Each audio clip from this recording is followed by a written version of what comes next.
Hello friends, welcome to மாங்கனி சமையல். இன்றைக்கி நம்ம மாங்கனி சமையலில் ரொம்பவே டேஸ்டியான பன்னீர் மசாலா எப்படி பண்ணுறதுன்னு பார்க்கலாம். இது சப்பாத்தி, நான், ரொட்டி கூடையெல்லாம் வச்சு சாப்பிட்றதுக்கு ரொம்பவே அட்டகாசமாக இருக்கும். டக்குன்னு செஞ்சு முடிச்சிடலாம். சரி வாங்க, இப்போ இந்த பன்னீர் மசாலா எப்படி பண்ணுறதுன்னு பார்க்கலாம்.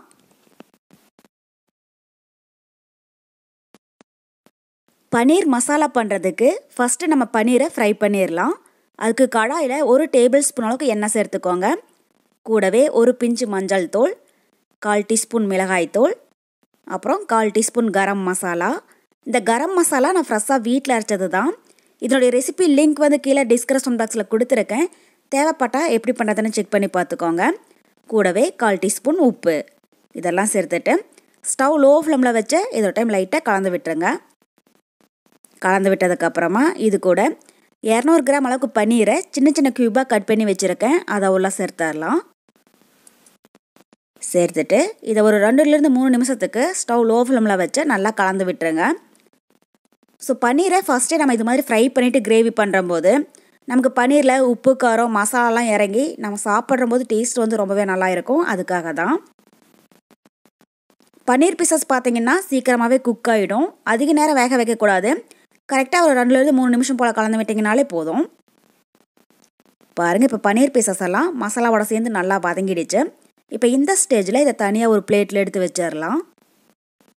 இப்போ இதை ஒரு ஓரமாக இருக்கட்டும். இப்போ அடுத்தது அதே கடாயில் 1 டேபிள் ஸ்பூன் அளவுக்கு எண்ணெய் சேர்த்துக்கோங்க. ஸோ நம்ம பன்னீர் ஃப்ரை பண்ணின எண்ணெயே கொஞ்சமாக இருக்குது. இப்போ 1 டேபிள் ஸ்பூன் சேர்த்திங்கன்னா போதும். எண்ணெய் சூடானதும் இது கூட 1/4 டீஸ்பூன் சோம்பு, கூடவே வாசனைக்காக சின்னதாக 2 ஏலக்காய், அப்புறம் சின்னதாக ஒரு பிரியாணி இலை சேர்த்துடலாம். இது லைட்டாக கார் மாறினதும் இது கூட 2 பெரிய வெங்காயம் நல்லா பொடியாக கட் பண்ணி வச்சுருக்கேன். அதை உள்ள சேர்த்துட்டு வெங்காயம் நல்லா கண்ணாடி மாதிரி ஆகிற அளவுக்கு வதக்கிடுங்க. ஸோ வெங்காயத்தை இந்த அளவுக்கு நல்லா பொடியாக கட் பண்ணி சேர்த்துக்கோங்க. அப்போ தான் கிரேவியும் கொஞ்சம் கூடுதலாக கிடைக்கும், நல்லா திக்காகவும் இருக்கும். பாருங்கள், இப்போ வெங்காயம் நல்லா வதங்கிடுச்சு. இப்போ இது கூட 1 டேபிள் ஸ்பூன் இஞ்சி பூண்டு விழுது சேர்த்துடலாம். கூடவே சின்னதாக ஒரு பச்சை மிளகாய் கீறி வச்சுருக்கேன், அதையும் உள்ளே சேர்த்துட்டு இப்போ இஞ்சி பூண்டுடைய பச்சை வாசனை போகிற அளவுக்கு நல்லா வதக்கிடுங்க.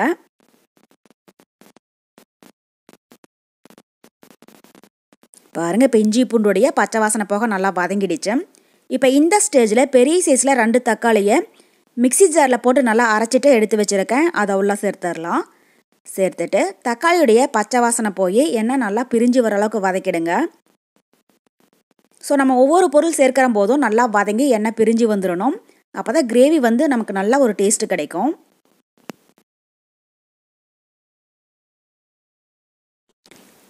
பாருங்கள், இப்போ தக்காளி விழுது நல்லா வதங்கி எண்ணெய் பிரிஞ்சு வர ஆரம்பிச்சிடுச்சு. இப்போ இது கூட நம்ம தேவையான மசாலா பொருட்கள் சேர்த்துடலாம். காரத்துக்கு 2 டீஸ்பூன் மிளகாய்த்தூள். ஸோ நான் 2 டீஸ்பூன் மிளகாய்த்தூள் சேர்க்குறேன். நீங்கள் உங்கள் காரத்துக்கு தகுந்த மாதிரி கூட்டவோ குறைக்கவோ சேர்த்துக்கோங்க. அப்புறம் 2 டீஸ்பூன் தனியாத்தூள்,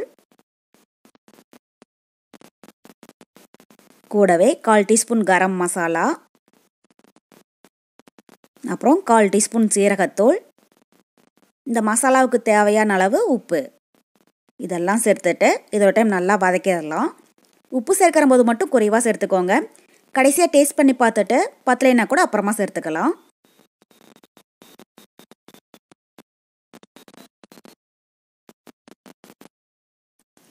பாருங்கள், இப்போ மசாலா பொருளெல்லாம் நல்லா வதங்கி அதனுடைய பச்சை வாசனை போயிடுச்சு. எண்ணெயும் லைட்டாக பிரிஞ்சு வர ஆரம்பிச்சிடுச்சு.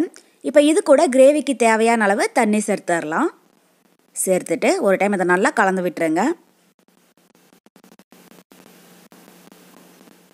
கலந்து விட்டதுக்கப்புறமா கடாயுடைய மூடி போட்டு மூடி வச்சுடுங்க. மீடியம் ஹீட்டில் 5 நிமிஷம் இருக்கட்டும்.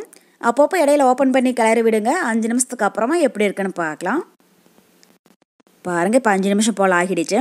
கிரேவி நல்லா திக்காகி லைட்டாக எண்ணெய் பிரிஞ்சு வர ஆரம்பிச்சிடுச்சு. இப்போ இது கூட 1/4 கப் அளவுக்கு திக்கான தயிர் சேர்த்துடலாம். சேர்த்துட்டு திரும்ப இதோட டைம் நல்லா கலந்து விட்டுருங்க. தயிர் சேர்த்ததுக்கப்புறம் கைவிடாமல் நல்லா கலந்து விட்டுட்டே இருங்க. அப்போ தான் அது திரிஞ்சு போகாமல் நல்லா திக்கான ஒரு கிரேவி பதத்தில் கிடைக்கும். ஸோ தயிர் சேர்த்து செய்கிற போது நமக்கு பன்னீர் கிரேவி நம்ம ரெஸ்டாரண்ட்லையெல்லாம் சாப்பிட்ற மாதிரி லைட்டாக ஒரு புளிப்பு டேஸ்ட்டில் க்ரீம் மாதிரி கிடைக்கும். ஸோ அதுக்காக தான் சேர்க்குறோம். பாருங்கள், இப்போ நல்லா கலந்து விட்டுட்டு இது கூட நம்ம ஃப்ரை பண்ணி எடுத்து வச்சுருக்கிற பன்னீர் பீசஸையும் உள்ளே சேர்த்துடலாம். சேர்த்துட்டு ஒரு டைம் அதை லைட்டாக கலந்து விட்டுருங்க. பன்னீர் சேர்த்ததுக்கப்புறம் அதிக நேரம் வேக வைக்க வேண்டியதில்லை. லைட்டாக ஒரு 2 நிமிஷம் போல் இருந்துச்சுனாலே போதும். பன்னீர் பீசஸ் எல்லாம் டக்குன்னு வெந்துடும். இதில் 2 நிமிஷம் அப்படியே இருக்கட்டும். மூடி போட்டு மூட வேண்டாம், ஓப்பன்லேயே இருக்கட்டும்.